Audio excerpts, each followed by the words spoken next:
adik-adik, semangat pagi. Aku mau kenal Tuhan, aku mau cinta Tuhan melalui firman-Nya.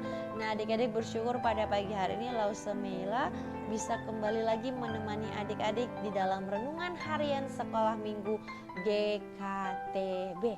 Nah, adik-adik, sebelum kita merenungkan firman Tuhan, mari kita berdoa.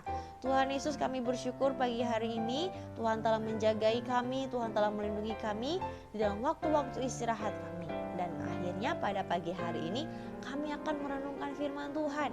Tuhan senantiasa memberkati, Tuhan senantiasa menolong kami untuk kami dapat memahami dan melakukannya di dalam kehidupan kami. Terima kasih Tuhan Yesus, kami berdoa. Amin.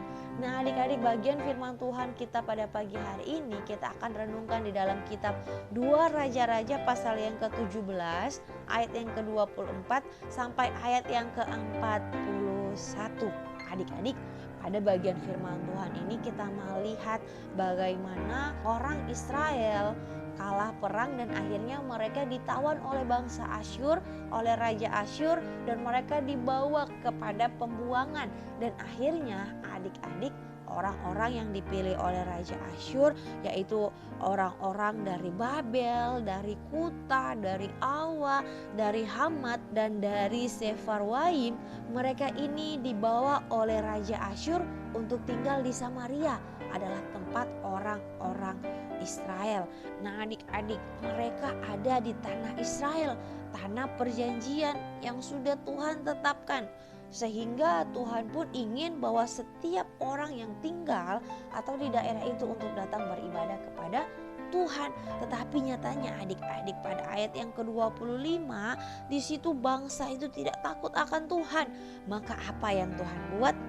Tuhan menyadarkan mereka dengan hukuman. Tuhan memerintahkan singa-singa untuk menghukum orang-orang pada waktu itu. Akhirnya adik-adik, ada begitu banyak orang yang mati karena dibunuh oleh singa-singa pada waktu itu. Dan orang-orang yang diangkut oleh Raja Asyur ini pun mengalami ketakutan adik-adik. Dan mereka pun mengatakan kepada Raja Asyur bahwa Allah Israel menghukum mereka karena mereka tidak tahu bagaimana beribadah kepadanya. Sehingga Raja Asyur pun mencari satu imam di antara orang Israel yang tertinggal di daerah itu untuk mengajarkan nih bagi semua bangsa orang-orang yang diangkut ke daerah Israel untuk bagaimana beribadah dengan benar di hadapan Tuhan. Pada waktu itu mereka diajarkan bagaimana beribadah kepada Tuhan, bagaimana mereka harus beribadah dengan sikap hati yang benar. Tetapi sebagaimana ditulis dalam bacaan kita ini, bangsa-bangsa itu gagal memenuhi syarat utama Allah bagi siapapun yang ingin menyembah Dia, yaitu menyembah Dia sebagai satu-satunya Tuhan. Dan pada ayat yang ke-40 dan ayat yang ke-41 berkata demikian. Tetapi mereka tidak mau mendengarkan, melainkan mereka berbuat sesuai dengan adat mereka yang dahulu.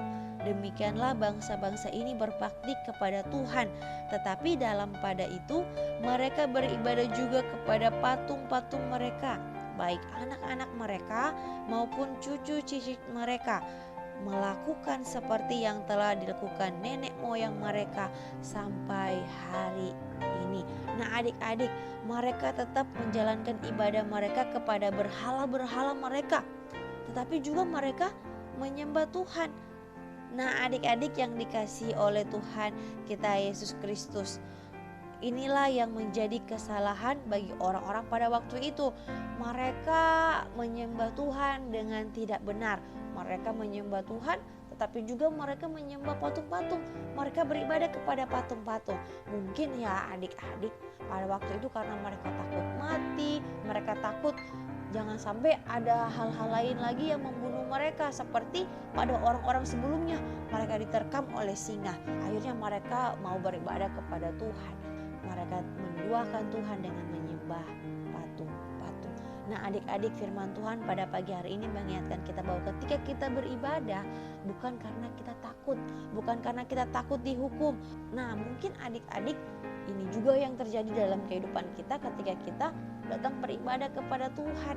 Nah adik-adik, Tuhan ingin ketika kita beribadah kepada Tuhan, kita mempunyai hati yang betul-betul ingin bersekutu dengan Tuhan.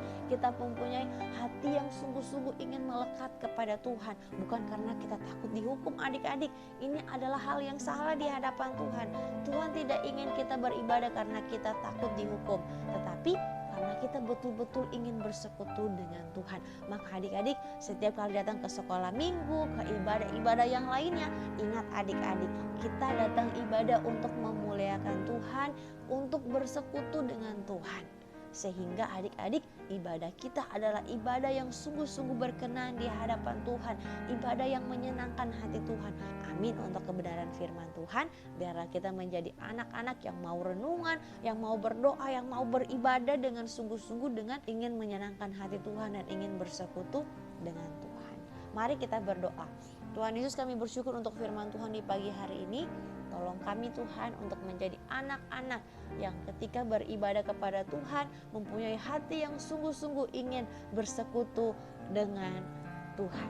Terima kasih Tuhan Yesus, kami berdoa juga untuk hari ini kami akan bersekolah, kami akan melakukan aktivitas yang lain, bahkan juga untuk kedua orang tua kami dalam pekerjaan mereka, kiranya Tuhan juga senantiasa memberkati. Terima kasih Tuhan Yesus, kami berdoa. Amin. Nah adik-adik, demikianlah renungan kita pada pagi hari ini. Tuhan Yesus memberkati kita. Selamat beraktivitas, semangat belajar di hari ini, tetap jaga kesehatan. Tuhan senantiasa memberkati kita semua. Bye bye adik-adik.